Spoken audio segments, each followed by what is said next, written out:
Welcome back in. Today we're going to be discussing our must start and sit wide receivers for week 8. So without further ado, Cody, why don't you hit us with the starts of the week? Yeah, man, I'm going to lead things off with two matchups featuring defenses that are allowing production and fantasy points to the receiver position. First one I have to start off with, though. So, behind the scenes, we're recording this on a Monday. Monday Night Football was going on in the background. I was starting to write up how I'm excited about this rematch for the Bucks and the Falcons. How, just a couple weeks ago, these two teams combined for 700 passing yards, 7 passing touchdowns. And then we had Mike Evans go down with a hamstring injury. So I doubt we get him in week 8. We're definitely not getting Chris Godwin, who, why he was on the field at that point is beyond me, but looks like a season-ending ankle injury for him. Having said that, though, I still think this is going to put the Bucks in a big-time passing script. I don't think they're going to be able to run the ball on Atlanta. So I think if you're desperate and maybe you lost one of those guys, maybe you're in a deep league, something like that, I think you could look at Jalen McMillan. Sterling Shepard is like okay. I don't think he has that high of a ceiling, but Jalen McMillan, I think, is in play as like a desperation flex play. And then on the other side for the Falcons, you're obviously loading up Drake London, but Darnell Mooney is a solid start, as well as Ray McLeod. So I did want to start off with that one. The other one's going to be the Ravens and Browns. We need to see what happened with Zay Flowers. He left the game, he came back, but I don't know if he saw a target after he went to the sideline. It didn't look good for a little bit. He was kind of laying on his back, threw his helmet back, was kind of like writhing around in pain. He did come back. He was running some deeper routes, which I was surprised to see. So obviously you're going to be firing him up against the Browns, who are allowing the 7th most half PPR points per game. The Ravens are actually allowing the most. That's definitely not going to change either, with them giving up 370 passing yards to Baker Mayfield, a lot of that in garbage time, but that all counts the same. Other than Zay Flowers, you can obviously look at Rashad Bateman. He came through, talked about him last week for the week 7 starts. He came through with a couple big catches, one of them being a touchdown. The only thing you worry about there is if the Ravens jump out to a big lead and kind of park the bus a little bit and then control on the ground game. But I still think you can look at him. But then on the Browns side of things, if you are looking for like a desperation flex play, I think you can look at any of the three between Cedric Tillman, Jerry Jeudy, and Elijah Moore. With the first game out with Amari Cooper, Cedric Tillman came out, had 12 targets that led the wide receivers. David Njoku was the only one who saw more targets. He had 14, but his 12 targets was good for a 23% target share. Both Jeudy and Moore saw at least 5 targets. Not going to try and predict any type of wide receiver 2 finish for any of these guys. More desperation flex type plays. But in this script where they're probably going to be playing from behind, the Ravens are 9.5-point favorites in this one. Going over to the Bears, Caleb Williams has been heating up over the past couple of weeks, thanks in part to having much easier matchups. And that trend is going to continue with them coming off of their bye-in week, going up against Commanders, who are allowing the 8th most fantasy points per game to wide receivers. Commanders are in the top half of the league in terms of pressure rate, which is where Caleb Williams has struggled. But even still, I think DJ Moore, you're plugging him in, and then you can look at Keenan Allen and Romo Dunze as flex options. Moving over to the Rams going up against the Vikings on Thursday Night Football. The Vikings are allowing the 2nd most fantasy points per game. We are getting Cooper Kupp back. You're obviously going to fire him up. But I think Tutu Atwell is in play as another flex option here in week 8. He has really stepped up and been pretty consistent over the past couple of weeks after not being involved at all in week 1. I think even with Kupp coming back, Tutu Atwell is going to stay in the fold because he's really been their only source of explosive plays for that offense. He has at least 50 yards in 4 straight games, has an average depth of target of 10.9 yards. The only thing you worry about here is with how much Minnesota blitzes and the state of the Rams' offensive line. But I think the Vikings' run D bounces back in this one. I think they hold Kyren Williams in check, and that's going to force the Rams into a more pass-heavy game script. Green Bay is going to get a matchup against the Jags, who have gotten torched all year. They have given up a top 12 quarterback scoring week every single week this year.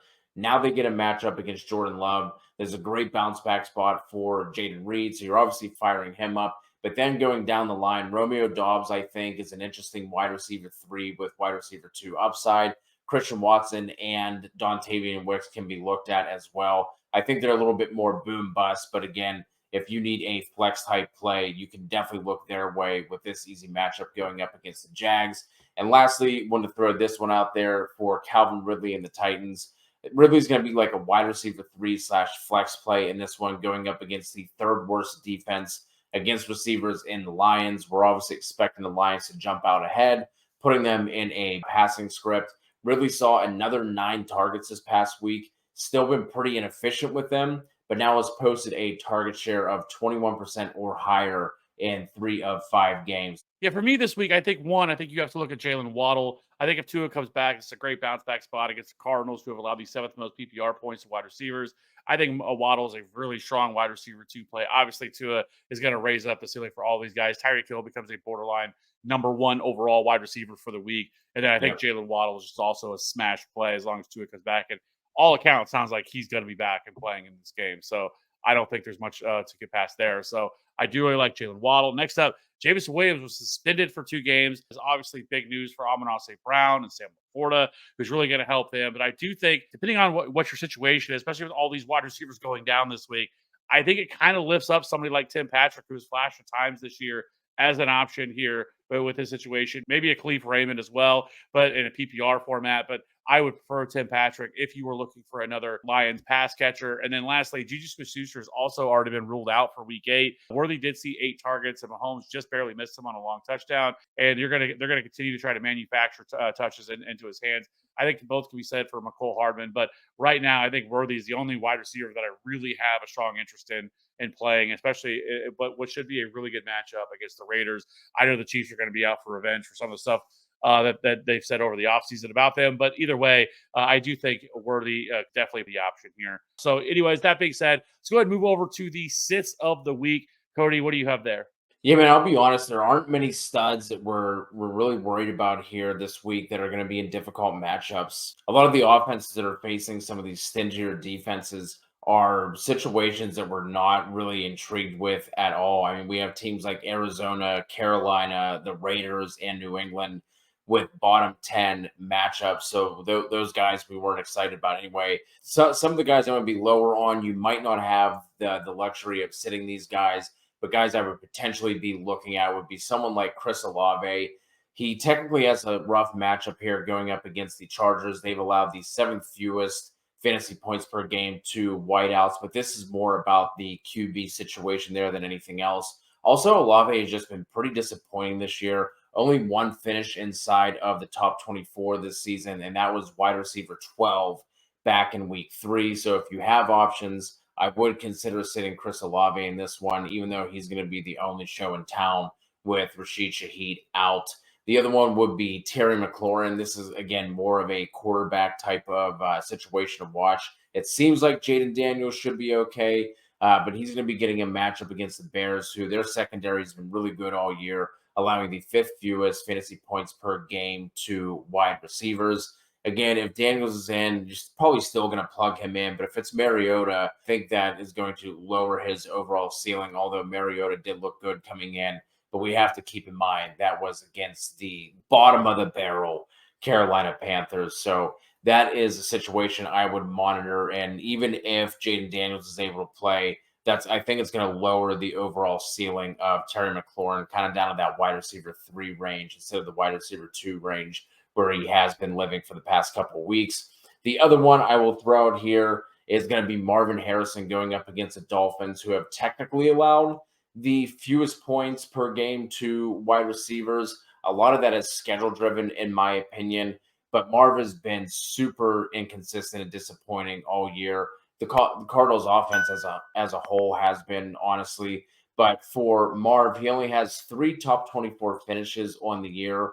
One of those being the overall wide receiver 1, and the other 2 was like wide receiver 20 and wide receiver 23. So he's been super up and down.